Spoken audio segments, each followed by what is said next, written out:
The day man began to travel the seas, discover new lands, people and cultures, taste new food, see and wear new material, the world changed forever. With that travel, one of the most important elements for trade, exchange and development was created, the port of entry. Hi, I'm Gina McPhee and this is Port Calls.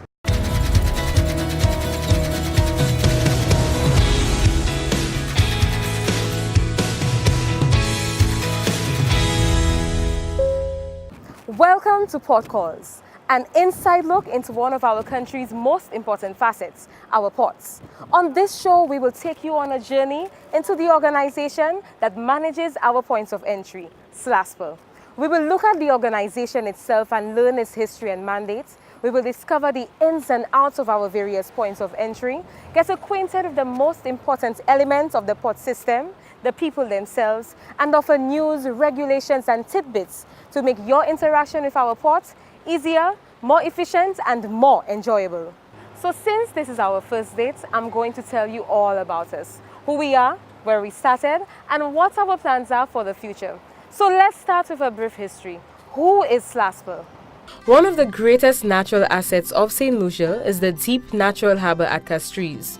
Because of its sheltered location and deep water features, it has always been of great strategic importance to the French and British, who battled over ownership of the island. The harbour at Castries was a major contributing factor to the overall development of St. Lucia and the St. Lucian economy. In an era where the sea was the main mode of transportation, safe and reliable harbours were a gateway to a healthy and thriving economy.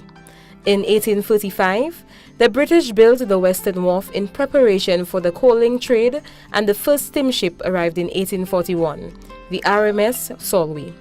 Port Castries remains a major coaling station for close to a century, paving the way for the growth and development of the town of Castries.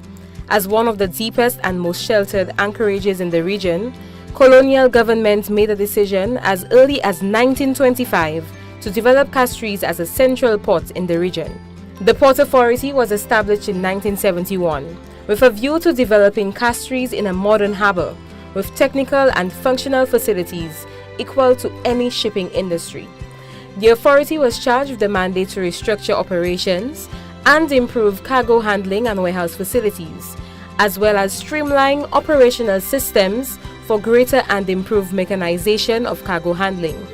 The government of St. Lucia at the time recognized that the location of Port Castries was ideally suited for increased transshipment and set about to develop it as a major port. As air travel became more popular, so did the importance of airstrips. Like Port Castries, St. Lucia's strategic location made it ideal for the development of military facilities during world conflicts. Beanfield was activated in early 1941 with a mission to defend St. Lucia against an enemy attack.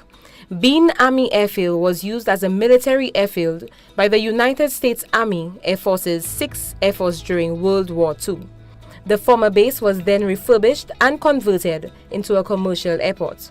In 1971, Beanfield was renamed the Uranorra International Airport, taken from the Amerindian word and name for the island meaning land of the iguana. The importance of both air and seaports cannot be understated, and as the country and the ports developed, the establishment of a streamlined and synchronous management system for both air and seaports was inevitable.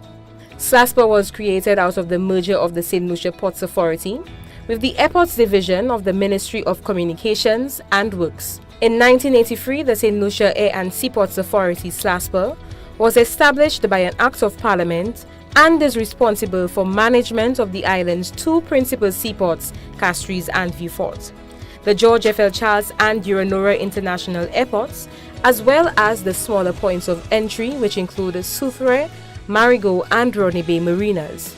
This merger has created a unique position for the island by providing avenues to generate initiatives to maximize the assets held in its name and offer value-added services to its clientele.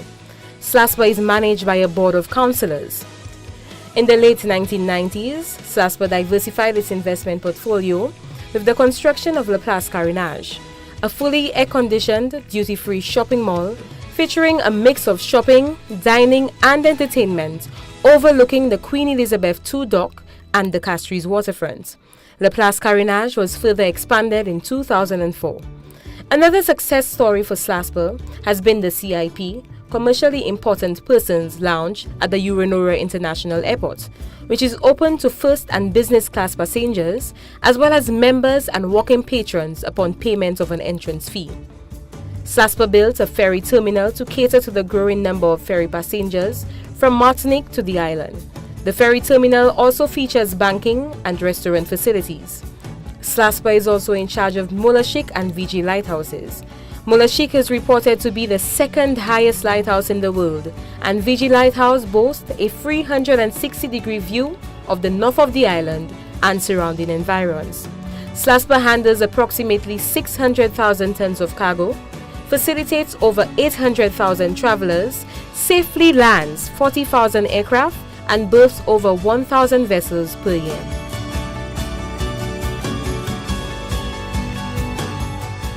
The greatest milestone for Slasper, I always maintain, is the container revolution. It has taken them from carrying cargo on pallets to carrying cargo via containers.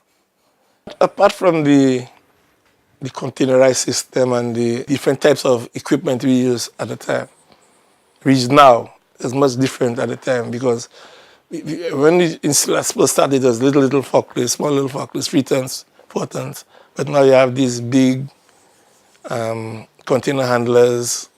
You have the big 8 tons, 10 tons, 15 tons, and it's much more because of much more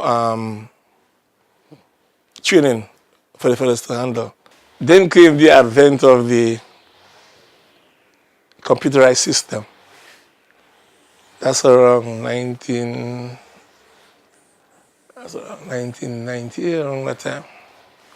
And I was chosen to assist them in setting up the Unitrack system, which of course went very well. Up to now, we still use it. It has been modified, but we still use it. I was responsible for assisting in training the workers and writing the manual for the operation of the Unitrack system. It was quite a challenge because I myself was just getting to know the system. So it was really a challenge at that time. The port is headed in the right direction. We've certainly come a long way since coal. We'll take a break now. When we come back, we'll look at the milestones and the future of Slasper.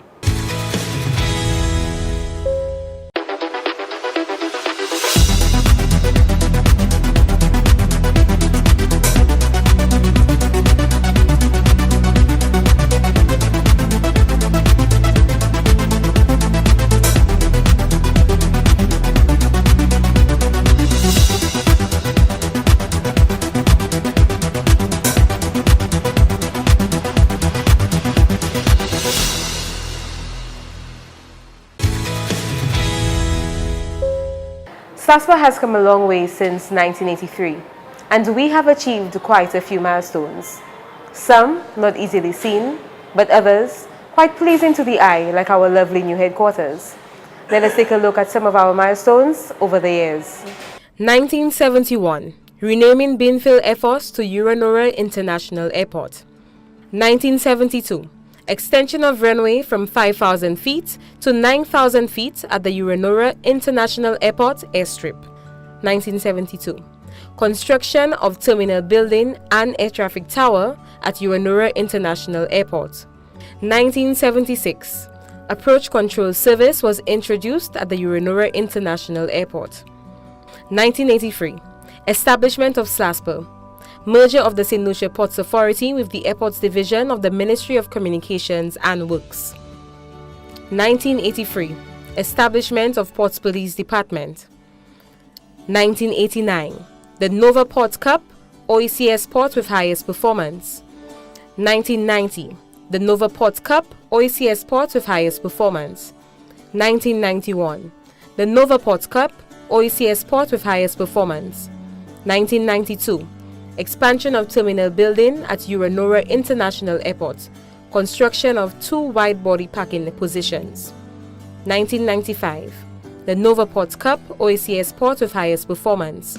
1996, opening of Laplace Carénage. 1996, the Novaport Cup, OACS Port with highest performance. 1997, renaming of VG Airport to George F.L. Charles Airport. 1998, the Novaport Cup, OACS Port with highest performance. 2000, commissioning of the Liebe Haber mobile crane LHM 320, also known as Blue Boy. 2001, Dream World Cruise Destination, award winner, Caribbean Most Improved Port Facilities. 2003, extension of Laplace Carénage. 2004, transformation of Gis Shed to Castries Ferry Terminal. 2004, introduction of the commercially important persons lounge, business travelers at Uranora International Airport. 2006, Northern Wharf project at berths 2 and 3 at Port Castries. 2007, resurfacing of runway at George F.L. Charles Airport. 2007, Shed 6 renovation works for seamless processing and separate commercial and personal effects. 2008, conclusion of termination benefits. 2009, formal launch of yachting database. 2011, internal communications and information portal iAccess. 2011, American Association of Port Authorities award for recognition for periodicals in Focus Quarterly Magazine. 2012, American Association of Port Authorities Communication Awards Program SLASPA's Corporate Advertising Campaign. 2013, American Association of Port Authorities Communication Awards Program Award of Excellence for Websites SLASPA Intranet iAccess. 2018, extension of Point Seraphin Berth 1. Our industry demands that we are dynamic and ever-evolving. After all, we are the welcome and farewell party for anyone and everything entering and leaving the country. We've tooted our milestones, but let's take a look at the future of SLASPA. We spoke with General Manager Darren Snack on the future plans of the organization. We celebrated our 35th anniversary on the 15th of July 2018, and 35 years has given us an opportunity to learn and to grow. But from those 35 years, from 1983, we have infrastructure, especially at our seaports, like here at the Castries Seaport, that were constructed, and I'm not sure if you're very familiar with berths 4 and 5, one where our Liebe Haber mobile crane sits on, commonly known as the Blue Boy, but sits on berth 4, and berth 5 where Shed 6 is adjacent to. These were constructed in the 1970s. You'd appreciate in the useful life of infrastructure and economic life that those berths have served us well, but we would need to explore whether we rehabilitate to improve, or as cruise business grows in Castries, whether we need to look at relocating Castries Seaport. And it's not unique to St. Lucia, because Antigua currently are looking at the reclaiming land, and they are looking at separating the cruise and cargo and container business. St. Vincent and the Grenadines are also doing the same thing. And most of those ports in the region would have constructed those facilities around the same time, 1970s. So St. Lucia has to consider those options in terms of looking at the feasibility of relocating our container and cargo. Because as cruise business grows, what you find happening is the cruise season really starts in October to April. But these are the highest months of our own container and cargo throughput. So you have competing business. Now, how are you going to satisfy your stakeholders? And those stakeholders are all of us as consumers. You order goods for Christmas, you may get delays, people want to shop. So for the average St. Lucian, over the last few years, especially last year when we had many factors that affected our service delivery at the Castries Seaport. It has really, it was a rude awakening that, look, we absolutely have to think strategically and look at our core assets and see how we could get the best value from those core assets. The last time we did any major works at Hewanorra International Airport was in 1992. That's 26 years ago. And again, from a customer service perspective, I think for most people who've been traveling, whether locals or tourists, our service delivery at the airport is not at the standard at which we really want it to be. So I think the much touted redevelopment of Hewanorra International Airport, much spoken about over the last few years, it's something that the organization will have to pursue to remain competitive and to continue to be ahead of the competition, because other islands have invested in both the airports and seaports, and they are growing. So St. Lucia, to maintain that competitive advantage and to ensure, again, your first impression and your last impression are a lot for a customer into your country. And again, you want that experience to be great. People may say, well, persons just pass through your airport facility, and really and truly, the experience on the island is what really matters. Yes, but you know, go to any airport and your experience in leaving and entering may make you think twice whether you come through that airport to go to that country or you fly through another. So people are exploring options, and sometimes we may not think of it in that vein, but the redevelopment of Hewanorra International Airport is something that we really have to pursue, again, just to maintain our competitive advantage. We also have to look at our human capital, because you cannot look at just the infrastructure development in a port, but not look at your human capital or your human resources. So we will be embarking on many HR initiatives to ensure that our staff are retrained, retooled, so that they are able to offer the best service to not just our external customers, but our internal customers as well. Again, this is from a fact finding from our Seaport Symposium, just looking at seaports, for example, and there are quite a few things that we need to change in the organization. So being operationally efficient is very important to us. I would say a lot earlier in that 10-year window, because you need to be able to transform and change your processes, upgrade your procedures before you even embark on the major infrastructure. So it's better that you get that started on very early before you just look at the major works. So there'll be a lot more focus in some of those key areas in keeping with our strategic plan and our strategic objectives, and our human capital is featured high in there with regards to our staff. We see Port Vieux as a strategic asset, and though we may have lost the transshipment business, but we've seen how we could leverage to get other business at Port Vieux Fort. So SLASPA, within that 10-year window, will be looking at other business opportunities. So for example, we've diversified somewhat. We have Caribbean Grains who are doing an operation, and I think they are also looking at expanding that operation.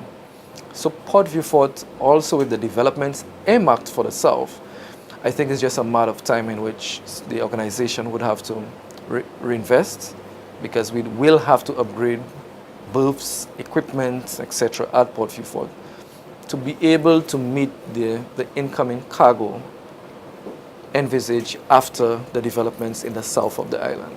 And this is one of the things. So it's just for us a matter of time just to confirm when we would do the investments at Port Vieux Fort. Thank you, Mr. Snack. Right now, we're due for a break. When we come back, more Port Calls.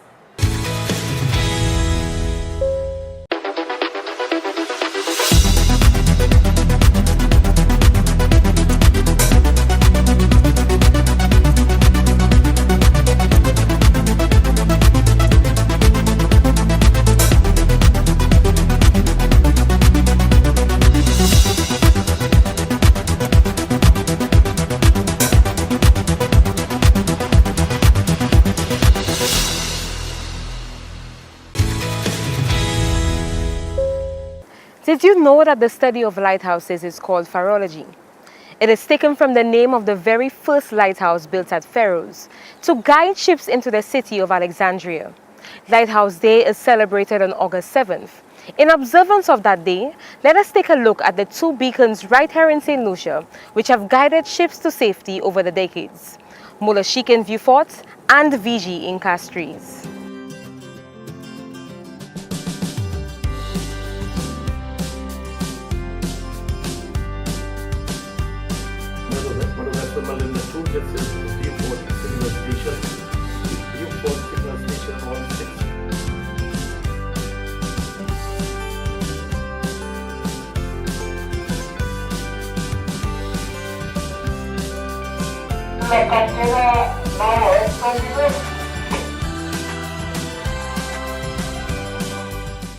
As everything else, we're guided by laws, rules, and regulations.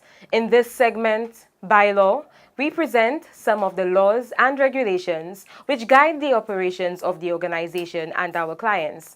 Here is Legal Officer of SLASPA, Ms. Asha James. The St. Lucia Air and Seaports Authority is governed primarily by an Act of Parliament bearing its own name, the St. Lucia Air and Seaports Authority Act, the SLASPA Act. The Act came into force on July 1st, 1983, and has been subject to many amendments up to 2006. The SLASPA Act, in its long title, expressly states the purpose and the mission of SLASPA. The first purpose is to provide for coordinated and integrated systems of airports, seaports, and port services. The second purpose is to merge the functions of the Airport Division of the Ministry of Communications and Works with the St. Lucia Port Authority. As you watch this series, it will be clear how SLASPA achieves its statutory mandate. The SLASPA Act also contains provisions that constitute a body of police called the St. Lucia Ports Police. That body is responsible for maintaining law and order on the ports of entry. In our next episode, we will tell you more about the provisions of the SLASPA Act. Thanks for staying with us. Our final segment after this break.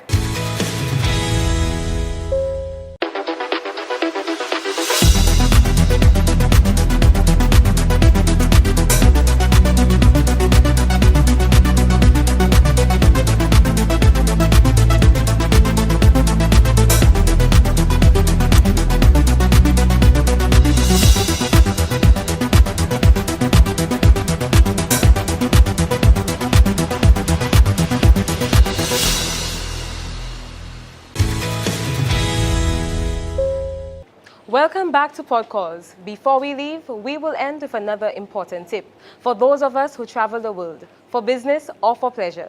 This is Travel 311. When packing your carry-on bag, keep in mind the 311 liquids rule. Liquids, gels, aerosols, creams and pastes should not exceed 3.4 ounces or 100 milliliters per container. This includes items such as toothpaste, gel deodorants, shampoos, lotions, and similar personal care items. Consumables like bottled water, peanut butter, and jams must also comply with the rule. All liquids must fit into one quart-sized clear plastic zip-top bag, and only one bag is allowed per customer. That's 311. There are some exceptions if you have special needs or children. You may bring prescription and over-the-counter medicines, baby formula, breast milk, juice, and other essential liquids in quantities larger than 3.4 ounces. Please present these items to security officers at the checkpoint because they may require alternative screening. For more information on Travel 311, go to slaspa.com. This message brought to you by the Airline Operators Committee of St. Lucia. This is where we say goodbye for today. To wrap up, let us put the importance of SLASPA into perspective. Everything St. Lucians and visitors eat, wear or drive from foreign markets, and the inputs or machinery needed by local manufacturers actually comes through one of our ports of entry managed by SLASPA. Similarly, SLASPA plays an integral role in the export of locally produced goods to foreign markets. With such an important role, SASPA ensures St. Lucian sports are well managed and are easy to use by visitors and St. Lucians. After all, we complement your every move. See you next time on Pod Calls.